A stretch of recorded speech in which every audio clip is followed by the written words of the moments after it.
네, 오늘은 비워야 채워집니다. 비워야 채워집니다. 라는 제목으로 말씀 증거할 때 많은 은혜를 받으시기 바랍니다. 네. 안디옥 교회는 이방 선교의 중심지였습니다. 일전에 스테반 집사님이 순교를 당하셨죠. 그로 인해서 예루살렘 교회에 이제 그것이 이제 도화선이 되어서 이제 대대적인 박해가 일어나게 됩니다. 그래서 이제 교회가 순식간에 이제 모든 성도들이 이제 동요를 일으키게 되고 각 지역으로 뿔뿔이 흩어지게 되죠. 그래서 이제 이 각 지역으로 흩어진 이 유대인들이 흩어진 곳에 가서 또 그곳에 정착하면서 그곳에서도 복음을 증거하기 시작했는데, 이제 그 가운데 영향을 받은 이방인들 몇이서 이 안디옥 지역에 들어가서 이제 거기서 복음을 전하고 세웠던 교회가 바로 안디옥 교회였습니다. 그러니까 이 안디옥 교회는 특징이 이방인들이 세운 교회다. 유대인들이 내려가서 복음을 증거했지만 그 복음의 영향을 받았던 이방인들이 세웠던 교회였습니다. 그러니 이 안디옥 교회는 태생부터가 이방인 중심으로서 이방 지역에 세워졌으므로 자연스럽게 이제 이 이방 선교의 중심지가 되는 것입니다. 바울과 바나바가 바로 이 안디옥 교회에서 파송되지 않았겠습니까? 그래서 이제 지중해, 지금의 이제 터키 연안을 두루 돌면서 이 전도 여행을 하게 되었습니다.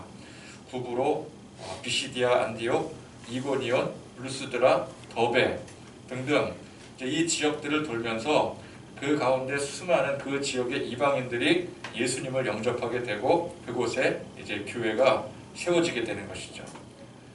이를 바울과 바나바의 이제 1차 전도 여행이라고 하는데, 이 1차 전도 여행은 비록 그 과정에 많은 환난과 핍박과 고난도 있었지만 성령님의 놀라운 역사하심으로 큰 열매를 맺을 수 있었습니다.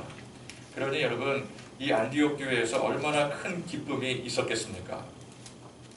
여러분, 이 복음은 생명을 살리는 구원의 선물로서 말할 수 없는 기쁨과 감격이 있는 것입니다. 아멘. 세상 고통, 괴로움에 시달리는 사람들에게 최고의 선물이 무엇이겠습니까? 고통은 여러 가지가 있겠죠. 고난이 여러 가지가 있겠고 괴로움이 여러 가지가 있겠지만 모든 고통, 괴로움 가운데 최고의 선물은 구원의 이 복음의 소식인 것입니다. 아멘. 영세적 사고관이라든지 깊은 우울증에 빠져 있다든지 그로 인해서 여러 가지 정신적 스트레스, 고통을 당하는 사람들이 구원의 이 복음의 큰 은혜를 만나게 되면은 그 모든 것들이 한순간 사라지게 되는 것입니다.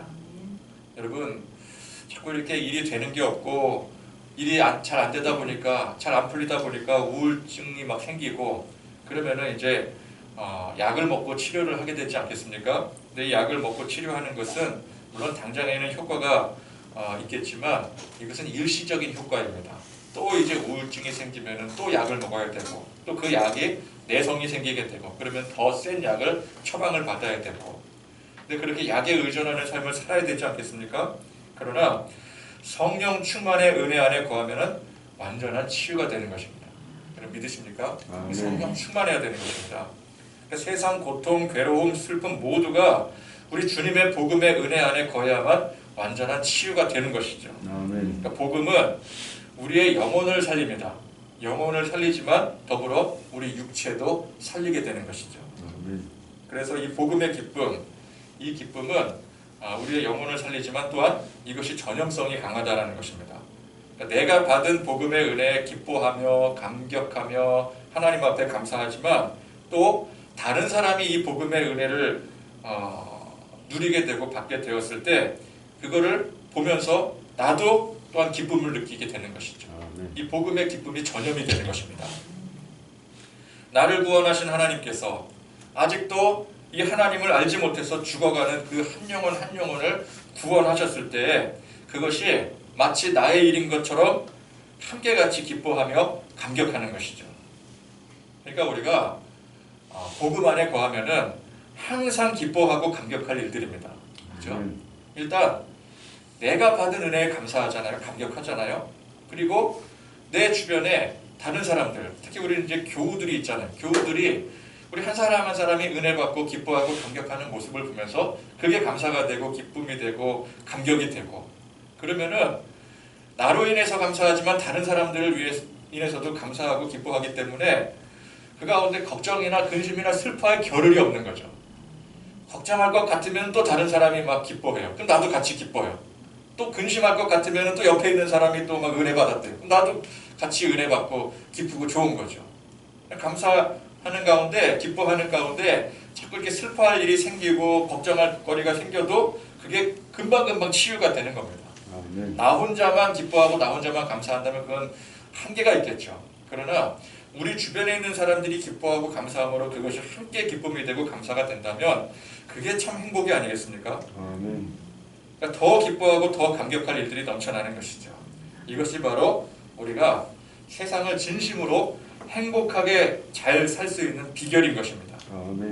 그러니 이 바울과 바나바의 이 선교 결실의 그 소식에 이 안디옥 교회 성도들이 그 소식들을 듣고 얼마나 기뻐하며 감격했겠습니까?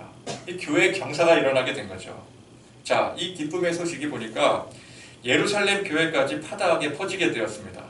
그러니 이 소식은 예루살렘 교회에서도 경사가 되는 것입니다. 예루살렘 교회 성도들도 함께 기뻐하고 감사하고 하나님 앞에 영광 돌리는 것이죠. 힘들고 괴로운 일이 있었는데 안디옥 교회에서 들려온 그 복음의 기쁜 소식을 듣고 나니까 그 자기 자신들의 힘들고 괴로웠던 것들이 막 상쇄가 되는 거예요.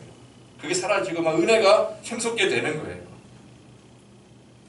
여러분, 복음의 이 기쁨과 감격이 지역을 넘어서 서로 연결이 되어진 것입니다.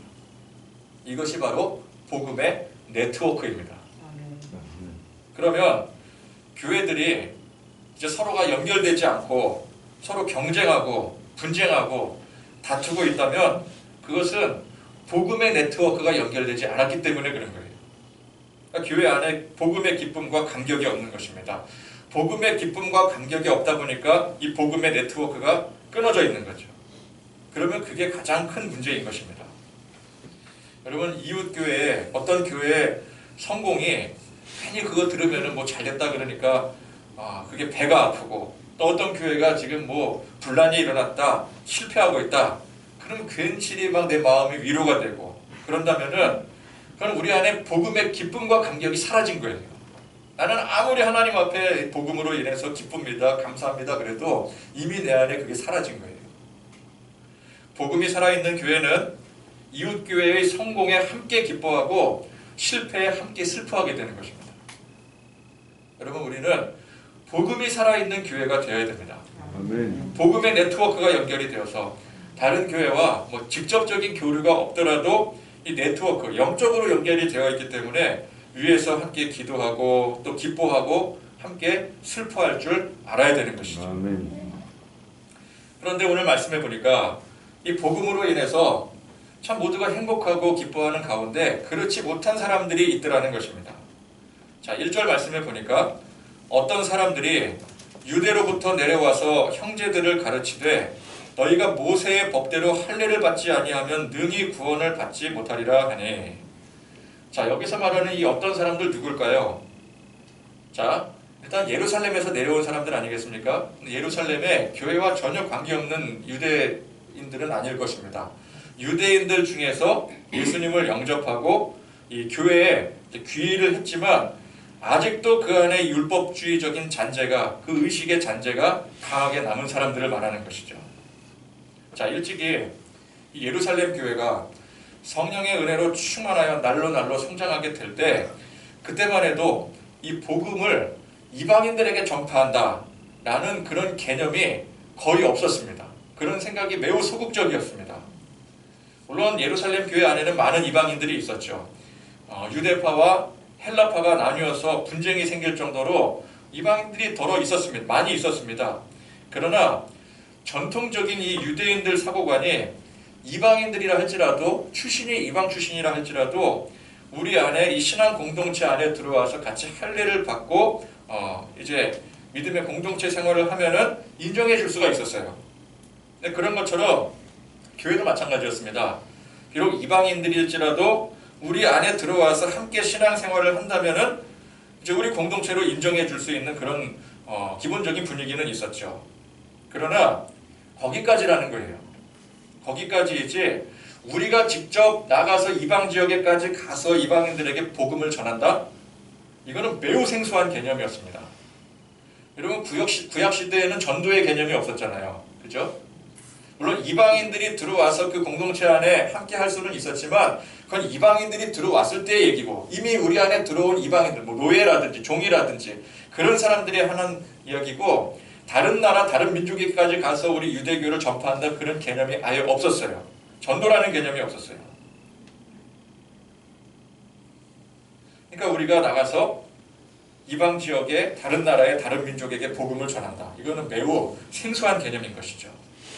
베드로조차 그랬었기 때문에 성령님께서 누구를 만나게 하셨어요?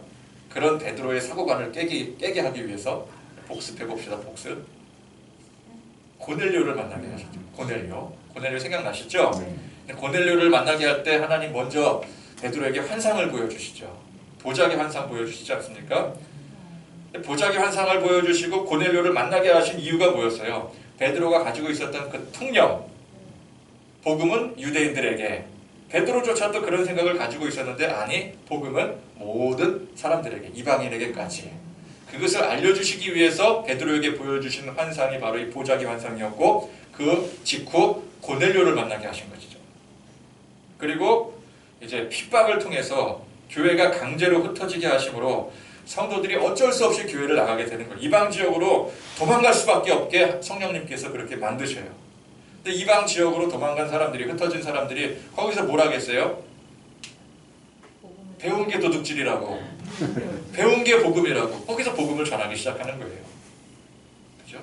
그러니까 자연스럽게 이방인들에게 복음이 전해지게 된 것이지 유대인들이 자기들이 의도해서 야, 이 복음을 우리만 알 수 없다, 이방인들에게도 전하자, 그렇게 해서 이방에 전해진 게 아니었더라는 것이죠. 처음에는.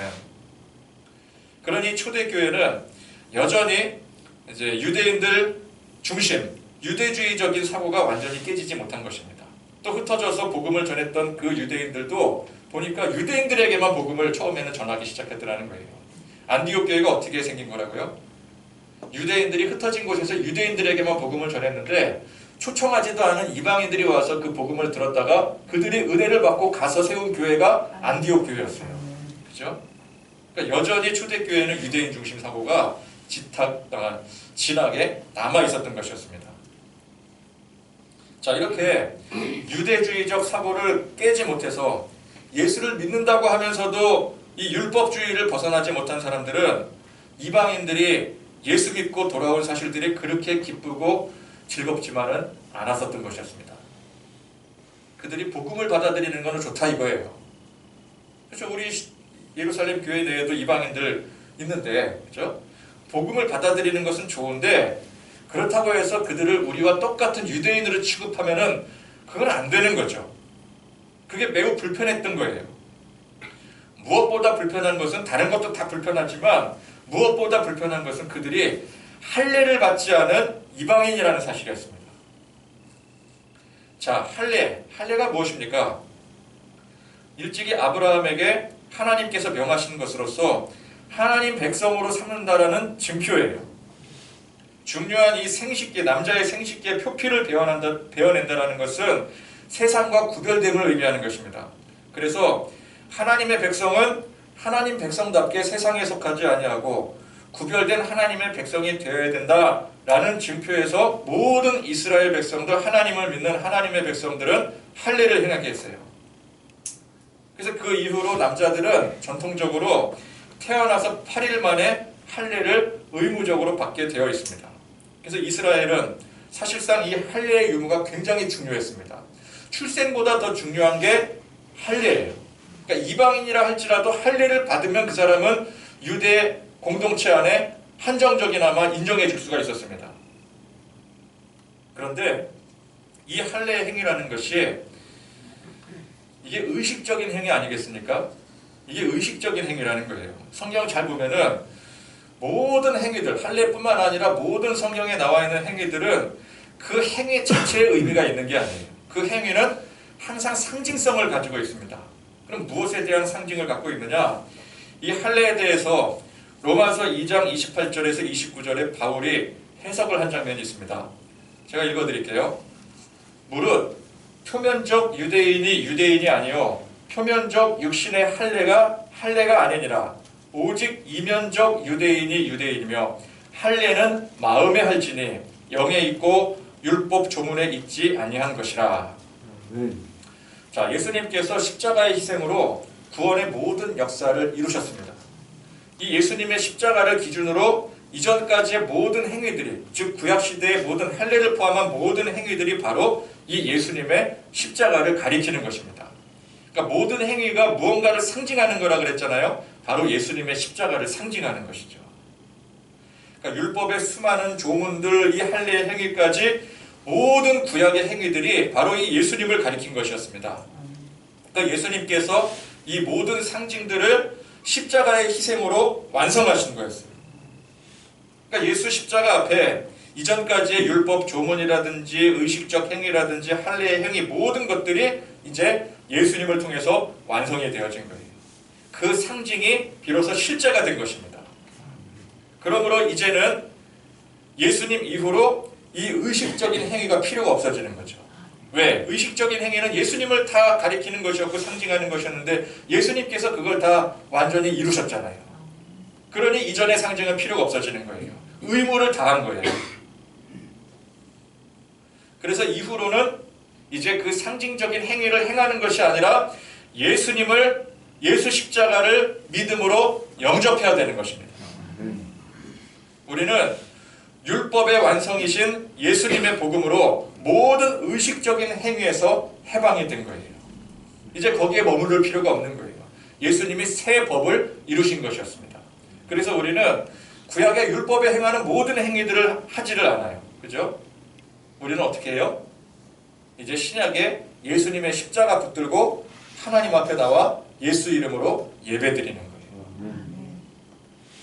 자, 그런데 그런 구약의 의식적인 행위를 아직도 버리지 못하고 강요를 한다라고 하는 것은 그들이 아직도 이 복음을 알지 못하기 때문인 것이죠.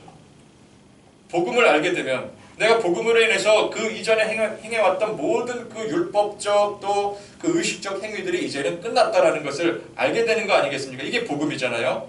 근데 이 복음을 알지 못하니까 아직도 과거의 그 의식에 머물러 있는 거예요. 그걸 다른 사람들에게 자꾸만 강요하려고 하는 거죠. 물론 그럴 수 있습니다. 교회 다닌다고 누구나 다 예수님을 영접하고 복음을 받아들이는 게 아니기 때문에 그래요. 그러나 교회에 들어온 이상, 교회를 다니는 이상 이 사람들은 하루빨리 예수님을 영접하고 복음을 받아들여야 됩니다.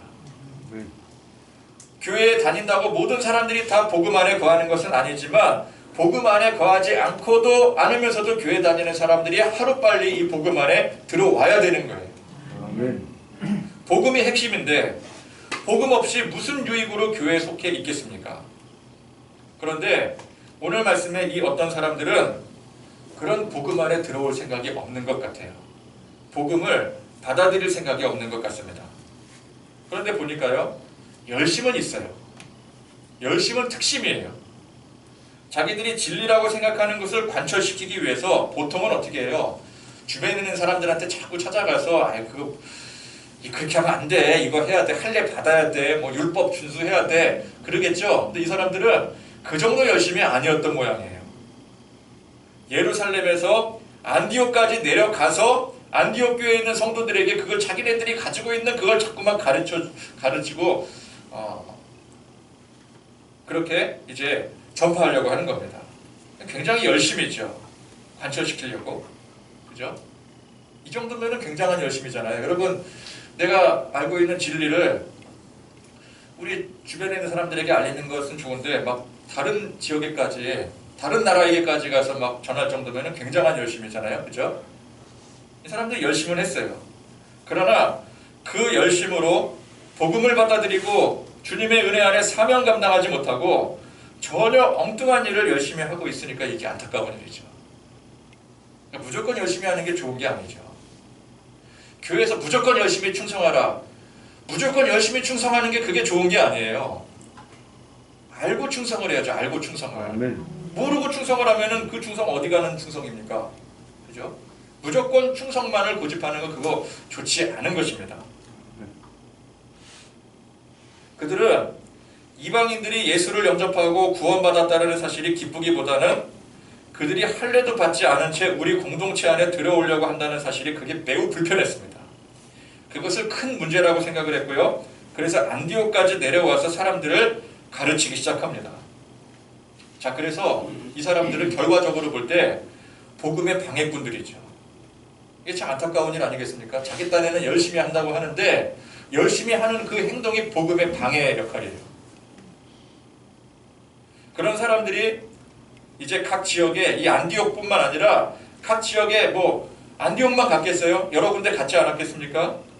그 각 지역 교회로 들어가서 율법주의에 의거한 자기들의 이 왜곡된 이상한 복음을 전파하기 시작하면서 사람들을 자꾸만 혼란스럽게 만들어버립니다. 나중에 이 고린도 교회에도 그런 거짓 교사들이 들어와서 장악을 하기 시작하는 거예요. 문제가 심각해지는 거예요.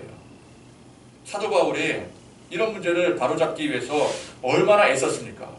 고린도 전후서 보세요. 이 거짓 교사들에 대한 내용이에요.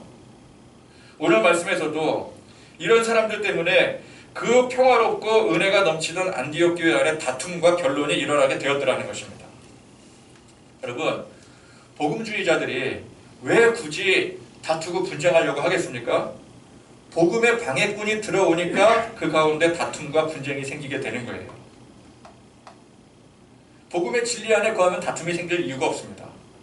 그러나 비진리가 들어오기 시작하니까 그 안에 다툼이 생기는 거죠. 선교의 놀라운 결실로 인해서 성령 안에서의 기쁨과 감격의 그 분위기 속에 찬물을 끼얹게 되는 그런 상황이 되는 것입니다. 물론 이 과정은 매우 중요한 과정입니다. 어쨌건 간에 교회 안에 복음을 제대로 알지 못하는 율법주의자들이 존재하기 때문에 필연적으로 발생해야 될 일이라는 거예요. 여러분 생각을 해보세요. 교회 안에 모든 교인들이, 모든 성도들이 다 은혜가 충만하고 성령 충만한 사람들로만 있다면은 그 안에 다툼과 분쟁이 생길 이유가 없습니다. 그렇죠? 우리 성령 안에서 하나 되는데 은혜 받는데 성령의 충만한 은혜가 넘쳐나는데 왜 다툼이 있고 왜 분쟁이 생기겠어요? 뭐 좀 부족한 게 있더라도 서로가 은혜 안에서 서로 용납하고 이해하고 배려하게 되니까 문제가 될 게 하나도 없는 것입니다. 여러분 복음의 진리가 제대로 선포되고 그 복음을 바르게 알고 실천한다면 그 안에 무슨 분쟁이 있겠으며 갈등이 있겠습니까? 그러나 교회는 그런 사람들만 있는 게 아니잖아요. 그죠? 성령 충만하지 못해서 은혜가 결핍된 사람들이 있고요. 또 왜곡되고 잘못된 진리로 무장해서 복음의 진리를 의도치 않게 방해하는 사람들이 있고 또 교회는 들어와서 믿음 생활은 하나 세상적인 그 사고관을 아직도 버리지 못한 사람들이 있고 그런 사람들이 있기 때문에 필연적으로 그 안에 충돌이 생길 수밖에 없고 다툼과 분쟁이 일어나게 되는 것입니다. 그러니 여러분 다툼과 분쟁이 일어난다고 해서 무조건 나쁜 게 아니에요. 역동적인 교회일수록 그 안에 다툼과 분쟁이 더 많아지는 것입니다. 전도 열심히 하는 교회일수록 그 안에 다툼과 분쟁이 일어나게 되는 거예요. 전도를 열심히 한다는 게 뭐예요? 이제 우리 식구만 있는 게 아니라 우리 은혜 충만한 식구들만 있는 게 아니라 세상에 뭐 별별 사람들이 교회에 들어온다는 뜻이잖아요. 전도를 열심히 한다는 것은. 그러면 그 가운데 충돌이 있을 수밖에 없는 거죠. 역동적이지 않으면 전도하지 않으면 그 안에 다툼도 없고 분쟁도 없습니다. 여러분 우리 교회가 참 평안하죠? 뭐 다툴 일이 없어요. 분쟁할 일이 없어요. 그런데 그게 마냥 좋은 일은 아니에요. 물론 우리끼리 우리 안에서 뭐 자꾸 막 서로가 뭐 헐뜯고 비방하느라고 다투고 분쟁이 일어난다면 그건 옳은 일이 아니죠. 그러나 진리와 비진리가 충돌하기 때문에 거기에 필연적으로 다툼과 분쟁이 생긴다면은 그거는 나쁜 게 아니에요. 역동적인 교회는 그렇게 나가는 거예요. 그래서 지상교회가 전투적인 교회 아니겠습니까? 그죠? 전투하는 거예요. 전투하는 거. 그게 교회의 속성입니다. 자, 이 다툼과 분쟁들을 슬기롭게 극복하는 게 중요한 것이지 그런 일이 절대로 일어나면 안 되는 게 아니에요. 어떤 교회 막 자랑합니다. 우리 교회는 다툼이 없어요. 분쟁이 없어요. 그럼 속으로 그러죠. 에휴, 역동적이지 못하구나. 전도 안 하나 보다. 그렇게 생각하는 거예요. 자, 이걸 이제 어떻게 이제 이 문제를 슬기롭게 극복해 나갔는지에 대한 내용은 이제 다음 시간에 자세히 다루도록 하고, 오늘 말씀에서는 일단 이제 그런 은혜로운 분위기 속에서 찬물을 확 끼얹고 복음의 방해꾼이 되어버린 사람들에 대한 이야기입니다. 여러분, 우리가 어떤 사람들이 되어야 되겠습니까? 하나님의 은혜가 임할 때 그 은혜를 깨닫고 함께 기뻐하고 영광 돌리는 사람들이 되어야 되는 것입니다. 아멘. 은혜를 받고 은혜 받았을 때, 야, 이것이 하나님이 우리에게 주시는 무한하신 놀라우신 은혜구나 라는 것을 아는 사람이 그 은혜에 기뻐하고 영광 돌릴 수가 있는 것이죠. 어쨌건 간에 똑같이 복음이 전해졌어요. 여러분, 교회에 모여서 사람들이 듣는 메시지가 무엇입니까? 여러분, 우리 교회에 모이면은 항상 듣는 메시지가 뭐예요? 여러분, 제가 여러분들에게 세상에서 성공하고 잘 되는 비법 가르칩니까? 제가 뭘 알겠어요, 그죠? 사업을 이렇게 하면 성공하고요, 공부 이렇게 하면 잘하고, 제가 사업을 해본 적도 없고 공부를 뭐 썩 잘하지도 않았는데 그걸 제가 어떻게 가르치겠습니까? 근데 이상하게 사람들은 교회 와갖고 그걸 자꾸 배우기를 원해요. 목사가 무슨 뭐 완벽한 사람입니까? 세상에 목사님들이 뭐 세상에서 다 사업에 성공하고 공부 다 뭐 1등하고 그런 사람들이었습니까? 부자 됐던 사람들일까요? 근데 사람들은 자꾸만 교회 와서 그런 걸 배우기를 원해요. 여러분, 우리가 교회 와서 무엇을 듣겠어요? 세상에서 잘 되고 성공하는 비법을 듣겠습니까? 아닙니다. 주님의 복음을 듣는 거예요. 아멘. 십자가의 복음의 말씀을 듣는 거예요. 아멘. 그래서 이 초대교회는 항상 말씀이 넘쳐났습니다. 사도들을 비롯해서 수많은 제자들이 성령 충만해서 열심히 복음을 선포하고 가르치고 권면하니 날마다 성령의 충만한 은혜가 넘쳐나는 것이 바로 교회였어요. 아멘. 그러면 자, 오늘 이 열정적인 이 유대주의자들이 그들은 뭐 그렇게 교회 안에서 복음 전할 때 그때마다 다른 곳에 가 있어서 복음을 전혀 듣지 못했습니까? 듣지 못해서 지금 깨닫지 못해서 지금 이 사람들이 이러고 있습니까? 아닙니다. 그들도 똑같이 교회에 나와서 똑같이 그 수없이 많은 복음의 말씀을 들었던 사람들이었어요. 그런데 듣고도 깨닫지 못하였더라는 것입니다. 사도들이, 제자들이 그렇게 열심히 복음의 진리를 가르치는데도 그들은 여전히 깨닫지 못하고 막혀있는 거예요. 자, 보세요. 다른 사람들도, 모였던 모든 사람들이 다 깨닫지 못하고 다 그냥 꽉꽉 막혀버렸다면은 그럼 누가 문제예요? 전하는 사람이 문제죠. 제가 열심히 설교하는데 성도들 하나같이 다 못 알아먹겠다 그러고 은혜가 하나도 안 된다 그러면은 누가 문제입니까? 그럼 제가 문제죠. 그죠? 내가 문제지. 그럼 제가 회개하고 제가 바꿔야 되는 거예요. 근데 다 은혜를 받는데 나는 도저히 은혜가 안 된다. 그러면 뭐 그건 잘 모르겠어요, 저는. 그죠? 그 사람이 문제일 수 있다고 생각을 하는 거죠. 모두가 다 은혜를 받는데 지금 이 상황에서 지금 이 유대주의자들이 그 은혜를 깨닫지 못해. 그럼 누가 문제예요? 베드로가 문제입니까? 유대인들이 문제인 거예요. 그 깨닫지 못하는 사람들이 문제예요. 복음이 문제이겠습니까? 복음은 절대 문제가 되지 않죠. 다른 사람들은 대부분이 복음의 진리를 깨닫고 그 복음의 기쁜 소식에 함께 기뻐하고 감격하며 영광 돌렸더라는 거예요. 그런데 그 가운데 그 복음을 깨닫지 못하고 그걸 기뻐하고 영광 돌리지 못하고 시기하고 질투하는 마음이 일어나거나 아니면은 자기 생각에 자기 사고관에 꽉 막혀서 저 사람들은 할례 받지 못했는데 그게 자꾸만 마음에 걸린다면은 그건 그 사람들 문제라는 거예요. 여러분, 구원은 물론 하나님의 소관입니다. 그러나 믿음은 들음에서 나는데 듣는 것은 전적으로 내 소관이에요. 여러분, 누가 듣습니까? 다른 사람이 들어주는 거 아니에요. 내가 듣는 것입니다. 들리는데 듣지 못하는 건 내 책임이에요. 그죠? 여러분, 잘 들리시죠? 네. 잘 안 들리면 마이크 볼륨을 올릴게요. 근데 잘 들리시잖아요? 근데 졸고 있으면 잘 못 듣죠? 그럼 이게 졸지 말아야 되는 거예요. 잘 들어야 되는데 잘 들리는데도 그런데도 듣지도 못하고 깨닫지도 못한다? 그러면은 내 귀가 문제이고 내 책임인 것입니다. 교회 안에서 그렇게 많은 복음의 메시지를 전하는데도 스스로 듣지 못하는 이유는 자기 생각, 자기 관념에 사로잡혀 있기 때문에 그래요. 여러분, 율법이 문제일까요? 율법은 문제가 될 수가 없어요. 율법 자체는 문제가 아니에요. 율법은 하나님께서 친히 주신 것인데 그게 문제라면 하나님이 문제라는 소리예요. 율법이 문제가 아니라 그 율법을 자기 관념 안에 사로잡아 버려서 율법주의자가 되는 것이 그게 문제인 것입니다. 당시 교회 안에 주님의 이 십자가의 복음으로 변화되고 기쁨과 감격이 넘쳐나는 사람들 대부분이 이전에는 율법을 엄격히 준수했던 사람들이었어요. 이전에는 다 율법주의자들이었어요. 그런데 그 사람들은 율법을 그래도 하나님의 말씀으로 받아들였지 그걸 내 관념 안에 사로잡아 버리지 않았던 사람들이 많았었습니다. 그래서 그들은 율법의 완성인 예수님의 복음을 흔쾌히 받아들일 수 있었던 것이죠. 그리고 또 자기 관념 안에 살았던 그 율법주의자라 할지라도 이 주님의 복음이 들어왔을 때 주님의 복음의 이 진리의 말씀이 그 모든 율법주의를 깨뜨리는 거예요. 자기 관념을 깨뜨리는 거예요. 그래서 회개하고 자복하고 우리 주께로 돌아오는 사람들은 이제 과거에는 율법주의자였을지언정 그랬더라도 복음을 받아들일 수가 있는 거예요. 복음이 더 강하기 때문에.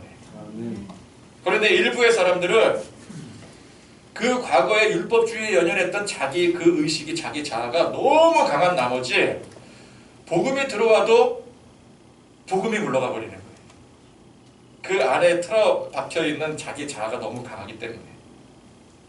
여러분 우리가 처음부터 복음을 제대로 아는 사람이 누가 있었겠습니까? 우리도 다 처음에는 잘못된 생각과 관점으로 복음을 왜곡되게 받아들였어요. 자꾸 내 생각에 복음을 해석을 하잖아요. 우리도 다 그랬죠. 지금도 그런 잔재가 물론 남아있죠.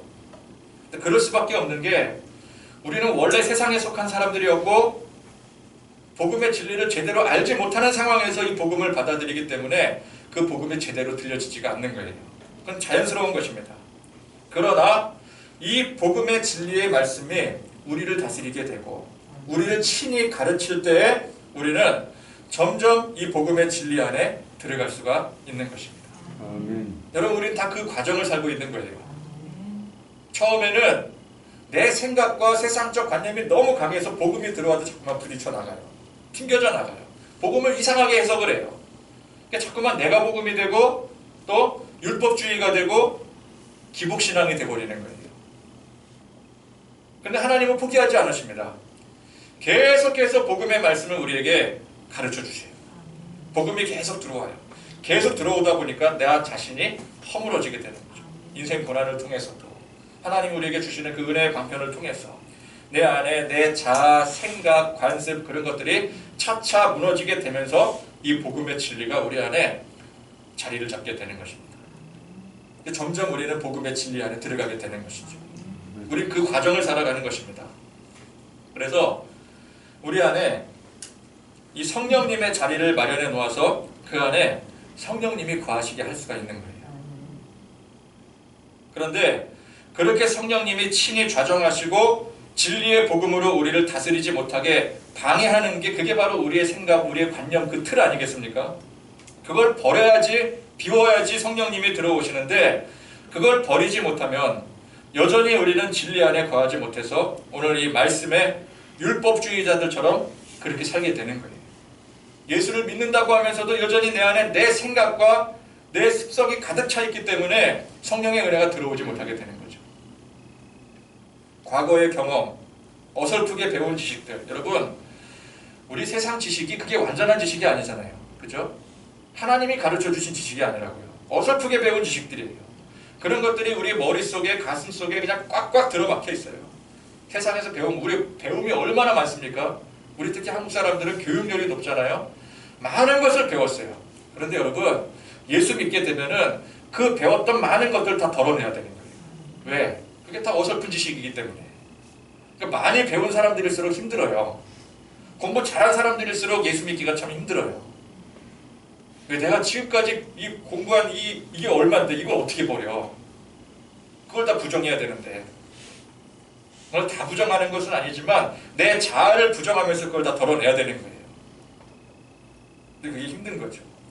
그러나 이 과거의 경험, 어설프게 배운 지식들 그런 것들이 그게 완전한 것이 아니라면은 우리는 그런 것들을 과감하게 비워버려야 됩니다. 비워야 새 것으로 차기 때문에 그래요. 아멘. 물론 과거의 경험과 지식이 그것이 완전한 것이라면 굳이 버릴 필요가 없겠죠. 그러나 사실 우리 과거의 대부분은 완전하지 못한 것들입니다. 그래서 거의 대부분을 다 비워내야 되는 거예요. 완전히 비워야 돼요. 결국 오늘 말씀에 내 안에 가득 들어차 있는 쓸데없는 것들 그걸 비워내지 못하니까 어리석게도 남들 다 은혜 받는데 남들 다 은혜 받고 감동받는데 자기만 은혜를 못 받는 거예요. 그 안에 다툼과 분쟁을 일으키게 되는 거예요.